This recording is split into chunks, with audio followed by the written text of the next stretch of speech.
मन को निरंतर शोधना भजन है।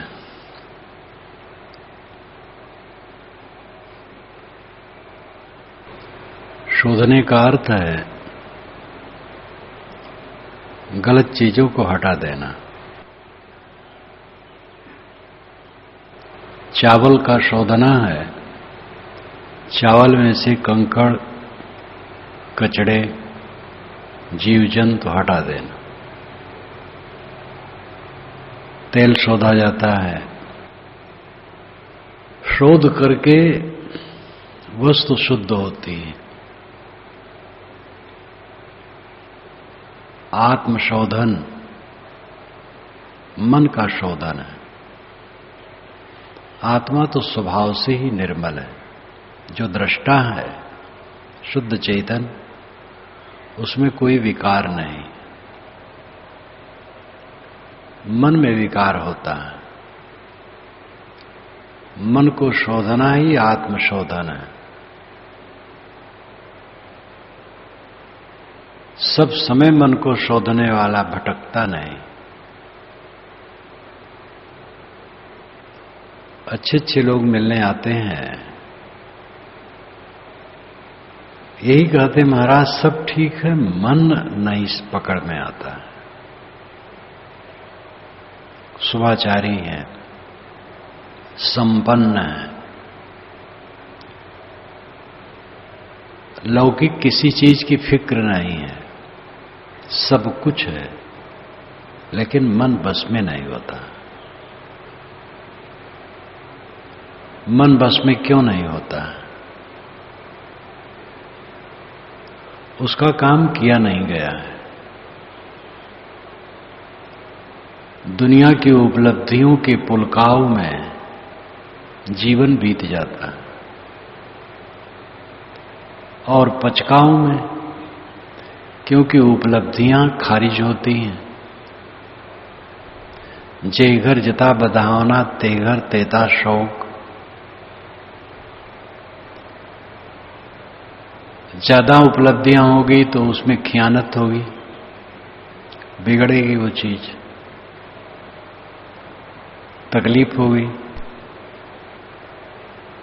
बाहरी वस्तुओं के झमेले में अपने मन को डाल करके आदमी पीड़ित रहता है। परखे रूप अवस्था जाए आन विचार न ताहि समाए। श्री राम रहस्य साहब ने कहा, परखे रूप अवस्था जाए आन विचार न ताहि समाए। सारी अवस्थाएं परख में जानी चाहिए। आन विचार, दूसरे विचार न ताहि समाए, उसमें नहीं समाते। सब समय वो परख में रहता है, उसमें दूसरे विचार धंसते नहीं। ये अनुराग है।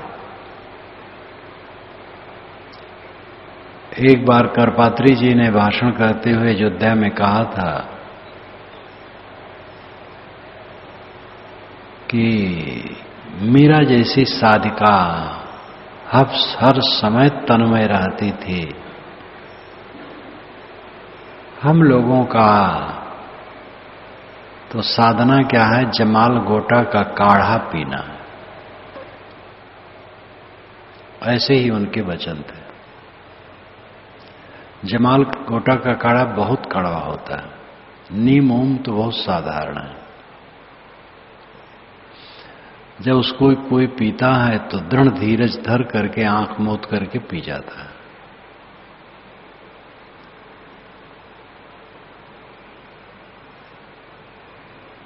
और विद्वान थे, सन्यासी थे,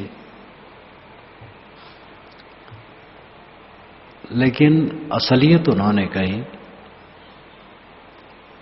क्योंकि सदाचारी थे, अच्छे थे, किंतु जो साधना का काम करना चाहिए उसमें नहीं थे। जब राजनीति में पड़े थे तब क्या कहा जाए। रामराज परिषद स्थापित किए थे, चुनाव लड़वाते थे और सब जगह उनके कैंडिडेट की जमानत जब्त होती थी, लेकिन जीवन भर चिपके रहे। इतने योग्य पुरुष रास्ता छोड़ दिए थे। बनारस में जब उनका भाषण हो 100-200 लोग रहे। बनारस में भी उनके भाषण सुने मैंने, 100-200 लोग रहे। और उनकी योग्यता तो क्या पूछना, अद्भुत, प्रखर बुद्धि, प्रतिभा के धनी, तर्क क्या पूछना। लेकिन जहां उनकी मान्यता सब तरफ गोबर, महापोगापन, तो उन्होंने अपनी योग्यता का दुरुपयोग किया। और उस समय उन्होंने बड़ी ईमानदारी से कहा भरी सभा में, मीरा जैसी साधिका, तन्मय, हम लोगों का साधना क्या है, जमाल गोटा का काढ़ा पीना है। कारण क्या है, दुचित्ता, दुचित्तापन। मन इधर भी है उधर भी है, और उधर रहेगा तो उधर ही ज्यादा रहेगा। दुनिया की चीजें चुंबक की तरह खींचने वाली, क्योंकि अनादि अभ्यास है उसी का, और उसी में मन बहता रहेगा। जब उधर से दृढ़ वैराग्य होगा तब टूटेगा। सांसारिकता की असारता का निरंतर दृष्टि जब बन जाएगी तब वो दशा आएगी।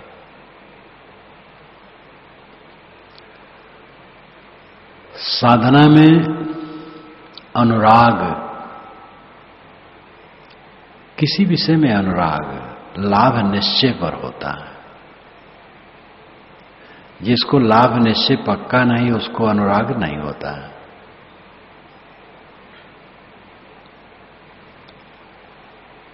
शिशु के प्रति माता का अनुराग, उसमें लाभ निश्चय, बच्चा हमारा भविष्य का प्रकाश है उसकी भूल, प्रकाश उसमें कुछ नहीं, लेकिन अविद्या बस है इसलिए ऐसा सोचती है, तो उसी में अनुराग बना रहता है। गृहस्थी चलाना है, पैसा चाहिए, आदमी चला जाता है दूर और दूर जाकर के कहीं मेहनत मजदूरी करता है और पैसा बटोर करके भेजता है घर। घर कभी आता है, उसका निरंतर अनुराग बना रहता है बाल बच्चों में और पैसा कमाने में। कहीं भी अनुराग जब अखंड होता है तब उधर काम होता है। साधना में अखंड अनुराग, लाभ निश्चय जब पक्का हो तो जो उसके विरोधी तत्व हैं उनको दूर करने का प्रयत्न साथ साथ चलेगा। राग ही विरोधी तत्व है, मोह, दुनिया की वस्तुओं में आसक्ति, यही विरोधी तत्व है। और जिसमें राग होता है वो क्षणिक है, स्थिर नहीं, उसमें लाभ का भ्रम है, लाभ हो कुछ नहीं। कितने लोग कहते हैं महाराज मेरे लड़के बच्चे नहीं हैं, भविष्य कैसे होगा, महाभ्रम। वो वर्तमान को खराब कर देते हैं भविष्य को सोचते सोचते। बहुत कम लोग हैं जिनको अंतिम अवस्था में सेवा की जरूरत पड़ती है। चलते फिरते लोग शरीर छोड़ देते हैं। बहुत कम लोग जो हैं जो खाट पर पड़ते हैं, और जो खाट पर पड़ेंगे उनका भी हो जाएगा। सोचने में लोग बरसों लगा देते हैं, 40-40 वर्ष लगा देते हैं और जरूरत थोड़ी पड़ती है वो हो जाता है। भ्रम, हर आदमी हर समय भ्रम में जीता है। भ्रम बढ़ाते हो लोक में, भ्रम बढ़ा सब ठाव, कहें कबीर पुकार के तुम बसे हो भरम के गांव। साहब कहते तुम तो भरम के गांव में बसाओ, हरदम भरम भ्रम भ्रम भ्रम, बेकार का भ्रम। भ्रम जाल को जो तोड़ दे, निरंतर प्रकाश, अनासक्ति ही निरंतर प्रकाश है। सर्वत्र अनासक्त रहना निरंतर प्रकाश है। अनासक्त व्यक्ति ही सफल, समझदार और व्यवहार कुशल है। जो अनासक्त होने काम नहीं करता वो सब बेवकूफ है, चाहे कितने बुद्धिमान हो, बेवकूफ है। जो अनासक्त होने का काम करता वही समझदार है। ये विचार करना चाहिए, जो अंत में साथ रहने वाला नहीं है उसमें मोह करने से बंधन के सिवा क्या है। चाहे जितना दिन राग करके हम रहें, अंत में छोड़ देना है। और राग का बीज कहां जाएगा, फिर भटकाएगा। बाकी राख न ठौर ठिकाना, समझ करो जिय चेत, समर मन अरिसे लत हत हेतु। मन से युद्ध करो लत हत हेतु, गंदी आदतों को नष्ट करने के लिए। बाकी राख न ठौर ठिकाना, समझ करो जिय चेत। ठौर ठिकाना बाकी न रखो, बंधनों की कोई गुंजाइश न रखो, समझो और जगो।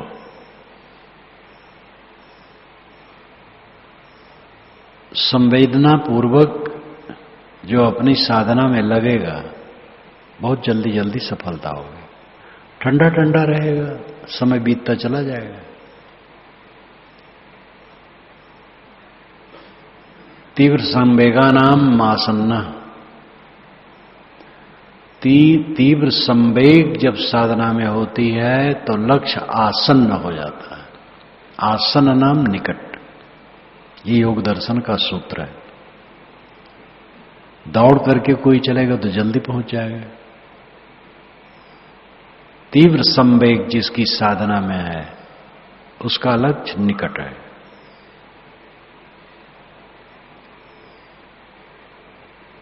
जीवन का कोई क्षण भी व्यर्थ न जाने दो, सब रचनात्मक दिशा में लगाओ। सेवा में रहो, स्वाध्याय में रहो, साधना में रहो, आत्मचिंतन में रहो, समाधि में रहो। एक क्षण भी व्यर्थ जाने न दो। देखो थोड़े दिन में सब काम हो जाएगा। और न गिरी करने वाले ना घिसते रहेंगे जीवन भर। ढील ढाल आदमी चाह के तहां रहा। जो विकारग्रस्तता पहले थी वही विकारग्रस्तता आज है, क्या मतलब है। इसलिए तीव्र संवेग पूर्वक साधना में लगना चाहिए। मन को निरंतर शोधना, यही भजन है। मन में विकार रहने न पाए, आने न पाए। आ जाए तो उन्हें दूर करो और ऐसा कड़ा अभ्यास करो कि आना ही बंद हो जाए। सख्त हृदय,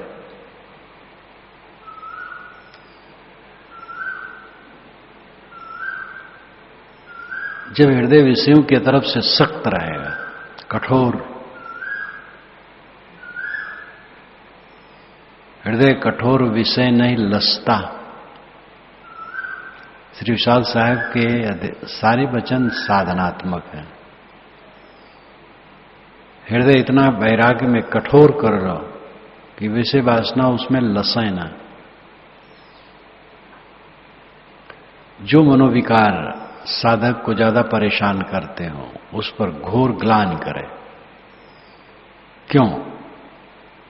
इतने दिन बीत गए समझते बूझते, अभी भी ये कूड़ा कचरा। डांटे मन को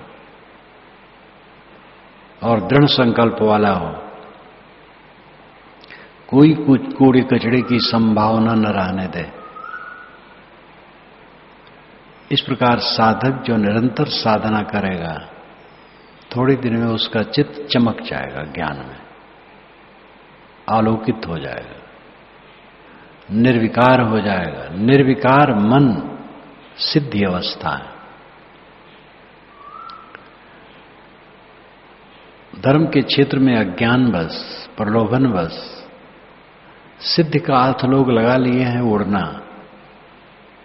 जब महात्मा सिद्ध हो गया तो आकाश में उड़ने लग सकता है, बुढ़ापा को जवानी में बदल सकता है, परकाया प्रवेश कर सकता है, सूक्ष्म बन सकता है, स्थूल बन सकता है। अगर जज निर्णय करें झूठ बोलने वाले को दंड देने के लिए और सही निर्णय करें तो ये धार्मिकों से जेलखाना भर जाएगा। जो धार्मिक कहलाने वाले लोग हैं, लंबे झूठ बोलने वाले हैं। जितना चमत्कार है सब का सब झूठ है। अतिशयोक्तियां सब की सब झूठ है। इतना बड़ा भ्रम लदा हुआ है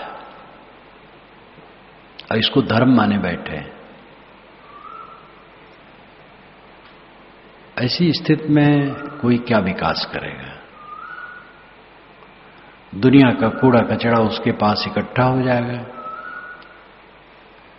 मान बढ़ाई मिल जाएगी मूर्खों द्वारा, धन मिल जाएगा मूर्खों द्वारा। क्योंकि जिनको लड़का चाहिए, धन चाहिए, निरोगता चाहिए, मुकदमे में विजय चाहिए, तो इसी आधार पर बाबा को देंगे। और बाबा सड़े, देने वाले भी सड़े। तो सिद्धि का अर्थ जो मान लिया है चमत्कारी स्थित, वो भयंकर दोष है, वो सब का सब झूठ। सिद्धि का अर्थ है निर्मल मन, सब समय निर्मल मन, ये सिद्ध अवस्था। और ये हमारे अधिकार में है। इसमें हम पूर्ण स्वबस हैं ये काम करने के लिए।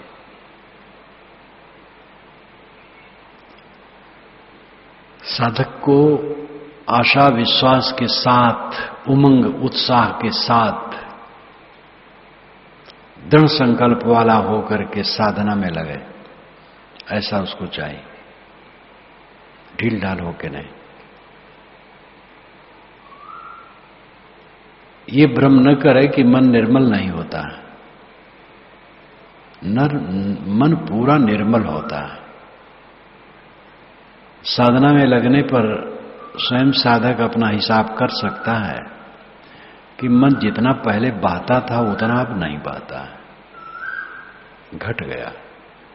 ऐसे और घट जाएगा, और घट जाएगा, और घट जाएगा, और शून्य की डिग्री पर विकार पहुंच जाएगा। ये पक्का है। लेकिन जब साधना करे तब ढील ढाल है, जिंदगी बीती जाएगी, निर्मल नहीं होगा। कुछ सफाई हो जाएगी और फिर वैसे रहेगा। कोई काम करे तो शिथिल होके न करे, सशक्त होके करे। और उसमें साधना का काम सबसे बड़ा काम है। खाना किस लिए? खाने के लिए धंधा किस लिए? घर मकान किस लिए? शरीर की रक्षा किस लिए? सब कुछ किस लिए? आत्मोद्धार के लिए। आत्मोद्धार का ही काम नहीं हो रहा है तो सब कुछ बेकार है। ये सारा प्रपंच जो दुनिया को हम जोड़ते हैं किसके लिए है? आत्मोद्धार ही उद्देश्य है। अब आत्मोद्धार है निर्मल मन का होना, सब समय निर्मल मन। देहिमान अभिमानते निरहंकारी होय, वर्ण कर्म कुल जात ते हंस निनारा होय। जग विलास है देह को साधो करो विचार, सेवा साधन मन कर्म ते जथा भक्ति उर्धार। देहमान अभिमान ते निरहंकारी होए, देह का अहंकार छोड़ दे। वर्ण कर्म कुल जाति से हंस निनारा होए। वर्णाश्रम माने नहीं कोई, पूर्ण साहेब ने कहा कुछ वर्णाश्रम न माने, वर्णाश्रम माने नहीं कोई, मैं अमुक वर्ण का हूं अमुक जाति का हूं, ये सब रोग छोड़ दे।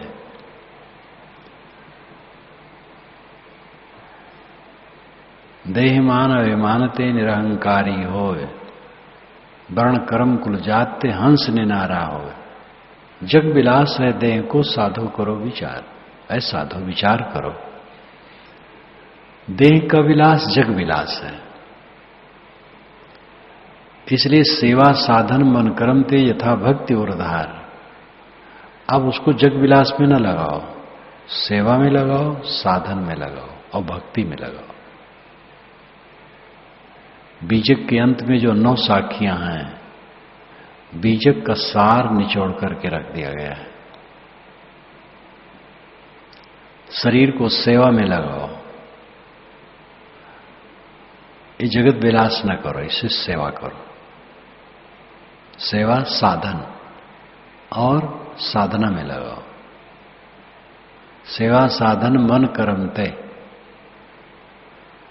यथा भक्ति उर्धार, यथार्थ भक्ति हृदय में धारण करो। यथार्थ भक्ति है स्वरूप स्थित, मन को समेट करके आत्मलीन होना यथार्थ भक्ति है। और इस भक्ति का सहारा है ज्ञान वैराग संपन्न संत सद्गुरु। उनके प्रति भाव, उनके प्रति श्रद्धा जब रहेगी तब यह काम होगा, नहीं होगा। बिना आधार के काम नहीं होता। कोई वकालत सीखना चाहे तो किसी वकील के साथ रह के सीख सकता है। डॉक्टरी है, इंजीनियरिंग है, कोई भी चीज है। कल्याण का काम तभी संभव है जो कल्याण प्राप्त है, उनकी सेवा भक्ति। तो यथार्थ भक्ति है स्वरूप स्थित, और स्वरूप स्थित के लिए संत गुरु की भक्ति है। गुरु की दया साधु की संगत निकर आओ यही द्वार। कबीर साहब ने कहा गुरु की दया से, साधु की संगत से इस द्वार पर निकल आओ। कबीर साहब ने यथार्थवादी बिल्कुल व्यवहारिक बात कही। भगवान की कृपा होगी तो छूट जाओ। जैसलमेर नरेश के पुत्र ज्ञानी जी जब विवाह मंडप से ही भाग खड़े हुए थे, स्वामी रामानंद के एक साधु शिष्य थे गुजरात में, उनके पास जाकर के शिष्य हो गए थे। और काफी दिन बीत गया था, उनको संतोष नहीं हो रहा था। कबीर नाटक में भाव सिंह हिरवानी ने खूब उसको उभारा है। कहा भगवान जो चाहिए वो हो नहीं रहा है। गुरु ने कहा भगवान चाहेगा हो जाएगा। कहे महाराज तो भगवान क्यों नहीं चाहता है? कहे परिश्रम करो। तो काफी बढ़िया संवाद आया नाटक में। तो कहे महाराज हमारे परिश्रम से होगा कि भगवान की कृपा से होगा? अरे कहे परिश्रम करते रहो, भगवान चाहेगा तब हो जाएगा। कहे महाराज समझ में नहीं आता है, भगवान जब समर्थ है तो कृपा कर दे हो जाए, हम तो कमजोर हैं। अरे कहे भाई तुम्हें मेहनत करना पड़ेगा। तो कहे महाराज हम समझ नहीं पा रहे। कहे देखो हमसे तुम्हारा संतोष नहीं होगा, तुम चले जाओ। इस समय नर्मदा तट पर तत्व जीवा यहां कबीर साहब विद्यमान है, उन्हीं से तुम्हें संतोष मिलेगा। तो ज्ञानी जी चल दिए। नर्मदा तट, उत्तरी तट, पूर्वी तट पर तत्व जीवा 2 ब्राह्मण बंधु रहते थे, भक्त हृदय। 4 बार कबीर साहब गुजरात गए, वहां के इतिहासज्ञों ने लिखा है नर्मदा वहां उत्तर से दक्षिण बहती है, फिर पश्चिम होकर के समुद्र में गिर जाती। तो पश्चिम तट पर शुक्ल तीर्थ है और पूरब तट पर कबीर बड़ है।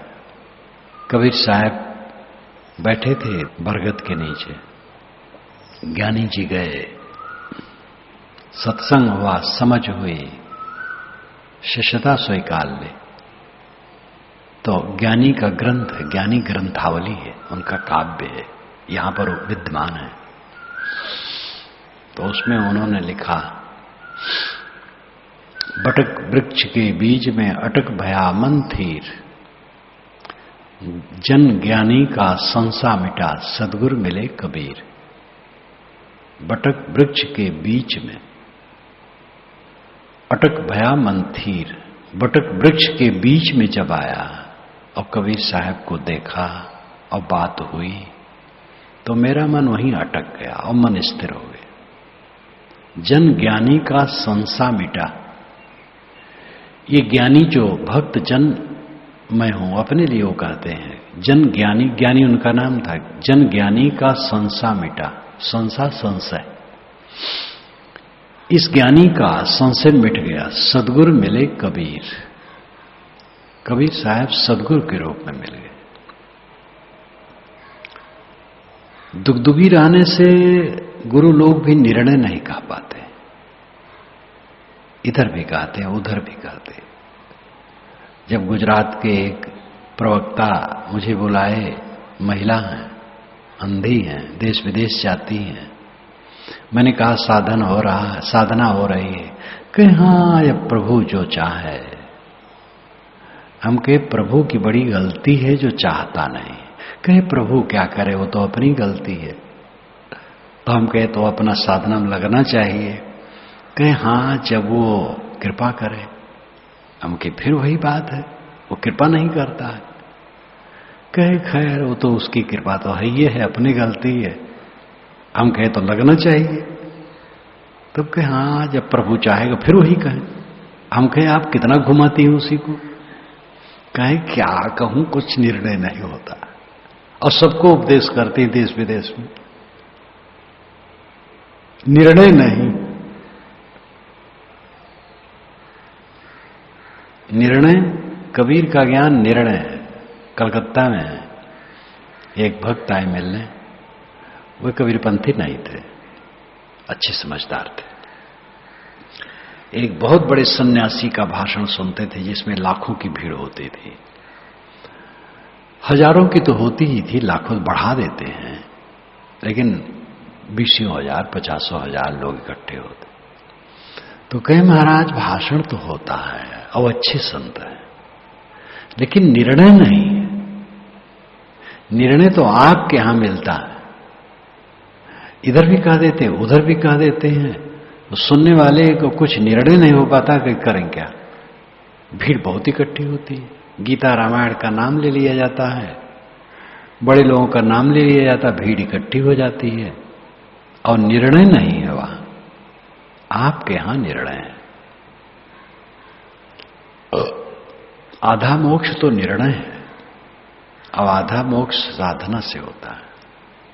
जब मुझे कबीर साहब का ज्ञान मिला और बीजक का मनन किया, 3 महीने में भूत प्रेत ब्रह्म राक्षस जादू टोना झाड़ फूक ग्रह दशा लगन महोर दिशाशूल शकुन अपशकुन ये सब बह के चले गए। देवी देवता और सब प्रपंच बह के चला गया निर्भय। सही निर्णय समझ लेना आधा मोक्ष है, और आधा मोक्ष है मन को शुद्ध कर लेना। सही निर्णय मिल चुका है, खूब जोर दे करके साधना में लगे रहो। मन में कूड़ा कचरा ना आने पाए, सदैव मन निर्मल रहे, यही साधक की विशेषता है।